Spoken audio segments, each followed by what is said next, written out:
অবশেষে finally viral আইসক্রিমটা খেয়ে ফেললাম। ডিসকনটা আইসক্রিম কি পরিমাণ ভাইরাল করে ফেলছে সেভয়। সো আইসক্রিমটা নিয়ে অনেক গুঞ্জন চলতেছিল, আমিও খাবো খাবো করে অনেক জায়গায় খুঁজেছিলাম বাট পাই নাই। ফাইনালি আইসক্রিমটা হাতে পেয়ে গিয়েছি। আইসক্রিমটা লুক নর্মাল যে পোলার আইসক্রিমের যে কোনগুলা বা এগুলোর কোন আইসক্রিম ওগুলোর মতোই, বাট একটু ডিফারেন্ট ছিল।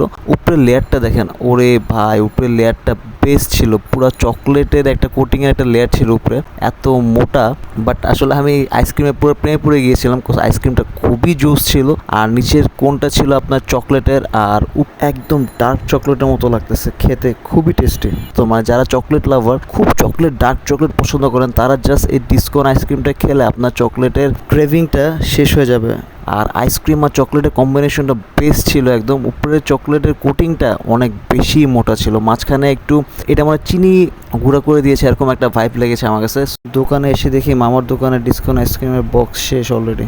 উপরে চকলেট খাওয়ার পর নিচে যে সাদা অংশটা দেখতে পাচ্ছেন, এটার মধ্যেও চকলেটের একটা ফ্লেভার পাবেন, এবং এটা শেষ করার পরে মেইন মজাটা আপনি পাবেন যেটা আমরা সবাই চাই, এবং চকলেটের মানে মোল্ড হয়ে একদম চকলেটটা গলে পড়ে যাচ্ছে গাইস। লাস্টের এই লিকুইড চকলেটটা খুবই মজার ছিল, এবং এই একটা আইসক্রিম খেলে আপনার মানে একদম মন দিল এই গরমে ঠান্ডা হয়ে যাবে। বেস্ট ছিল। আপনারা অবশ্যই ফ্রেন্ডস অ্যান্ড ফ্যামিলি নিয়ে অবশ্যই ডিসকন আইসক্রিমটা ট্রাই করবেন।